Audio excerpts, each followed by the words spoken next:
Would you believe me if I told you one of my carbs needs rebuilt? Would you believe me if I told you this hasn't been road legal for a while, but I've been, you know, riding it because yeah, I'm gonna take carbs off because whoop, you didn't see that. So this one, I think this one's fine, but I'm gonna take it with me over to the shop anyway. I'm gonna get these off. So these VM34s, very simple, possibly my favorite carburetor, definitely my favorite motorcycle carburetor. If all you're doing is pulling them to like clean jets out or whatever, I have one of these two has a bit of a clogged main jet, so it performs well at low throttle first gear, but when you throttle into the next gear, it dies. It goes down to one cylinder. Obviously we don't want that. We want both cylinders all the time. We hate that, you know, what do they call it on the modern engines, the V8s that go down to 6. DOD, displacement on demand. There we go. That's what Chevy calls it. Anyway, to get it off, you got the little clamp in there. It's a Phillips on this side and a hex on the other side because, well, it's a garbage bike. Anyway, do that, unscrew the top, and this should come. There we go. That comes right out, and then you pull the slide clear out of it. There you go. There's your carburetor. The slide isn't hard to get off of the bike. I can show that later if anyone cares, but carburetor comes off, and then I'm going to pull the bowls. You're supposed to pull that big hex drain there before you pull the carbs off. Anyway, they come off easy. So, all right, here we go. We're at the shop. I got a carburetor, another carburetor, my McNaldo's Foo coffee, my angle grinder. Hope I don't need that.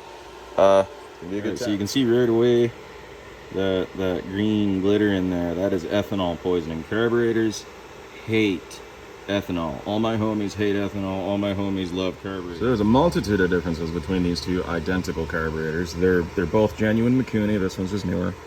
The older one didn't have this little cup deal on it, and you may have noticed that the jet wasn't all the way in. So somebody cross-threaded it, left this off, and just didn't screw the. I put a jet in it a minute ago. It was fine. There was a little bit of a buggered thread up at the top. So this whatever you call this guy, I had one laying around, just one. Just one, so they both have those now. But you also may notice the float valve is a lot lower, which is actually higher, down is up, than this one. So this one, let's see, this is lower, so it'll shut the float valve off sooner. So this will run leaner than this carb will. The jets looked fine. This jet was sticking down a lot more because it wasn't threaded in, and the floats were lower, so it was getting less fuel, but the jet was lower, and I don't know, maybe they were running about the same, but this one would pull all the fuel out of the bowl quicker, and it would shut off. So when I'd get on the throttle, I'd have a ramp just firing on one cylinder, and that's because this one ran out of fuel. A dead miss means a lean condition. If it would have been, you know, that kind of erratic firing, and you get like backfires and whatnot, that's a rich condition. The presence of fuel, enough fuel to fire, will give an erratic burn because the ratio will be right, and it'll pop a little bit, and then it'll be too rich, and then the fuel will go throughout the exhaust, and it'll start firing again, and when you don't fire, you don't have enough fuel. When you fire sparkly, pop, bang, flamey flame, you're rich. So, float height for a VM34 is spec'd at 21 millimeter. It's about 13/16. You measure from the gasket surface without the gasket. I cannot measure this one. The gasket's in there. But normally what I have gone by, you reference that little pin that locates the emulsion tube. So the emulsion tube has this slot and that little pin locates this slot, and the height is always the same, so you can kind of eyeball or don't eyeball it. Use a tape, use a I'm a machinist, I know what it's called, calipers, use calipers. But anyway, this is coming in a little bit low. See if I can hold it flat. So I know math. Anyway, it's a little bit high. It's actually high. It's low right now. Down is up. I'm gonna move that, and I'm really gonna move that. An automatic center punch is the tool for these little pins. It's one of those you press and it toink. You do not want to hammer with a punch on these little pins. You do not want to hammer that, because you can break these ears off and then you're hosed. So what I do, and I can't show very well, there we go. I support this right here, and I'm not gonna do it because I'll drop stuff. You support this one and cut twink, and this pin comes out. Your float arm can come off. I'm gonna bend this tab back up. I'm gonna make sure these arms are flat, because they're not. A retard was working on this. It was me. I was like 18. I'm self-aware now, but anyway, this one's about right. You can see this little adjustment tab is relatively flat compared to the arm. You adjust this, you leave these alone. Leave them alone. This guy, this one's pointing way up in comparison to this one, and the adjustment tab's way down. I had trouble with this carb. I eventually got it, but especially this carb leaking because the valve wasn't sealing. And little did I know, what really matters is the relationship between that little tab and the tip of the valve. So see, that's off angle, so it's pushing the valve off at an angle. You want that to be as perpendicular as possible.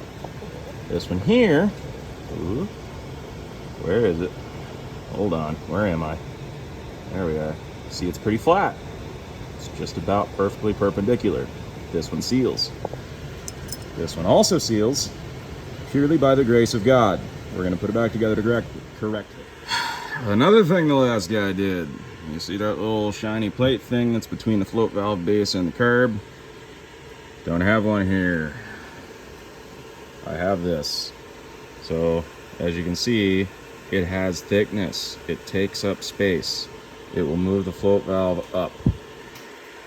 That plays into the relationship of, I don't know how this thing ran. All right, we're all back together.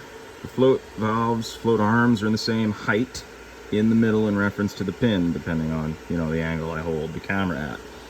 You want to look at the pin, you want to measure at that pin because of the pin in the float. The height at the tip of the arm does not matter. See, mine are a little bit bent on this side, and I'm not gonna worry about it. But they are the same in the middle. They are both right at 7/8, which is, you know, 22 millimeter. So, you know, it's roughly at spec. So ready to go back on the bike. Now, if I had to clean jets, which I didn't, but here's a jet, I would have used my jet cleaner. Now, for some reason, you find these little fellas in the welding aisle. I guess this isn't the Miller branded one. Yeah, I guess welders clean their tips with them. Carb cleaner and compressed air does not work worth a darn. And the other nice thing is you can kind of upsize the jets sometimes without having to drill them. You find the one that fits and kind of file a little bit, and then you move up one and work back and forth until it goes. If you need a little bit more jet, so you put on an oiled foam filter and a muffler delete, and yeah.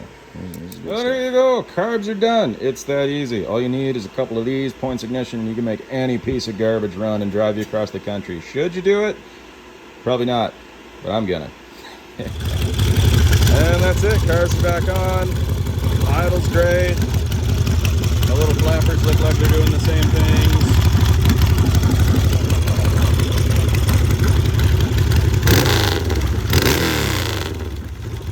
That's it. She runs.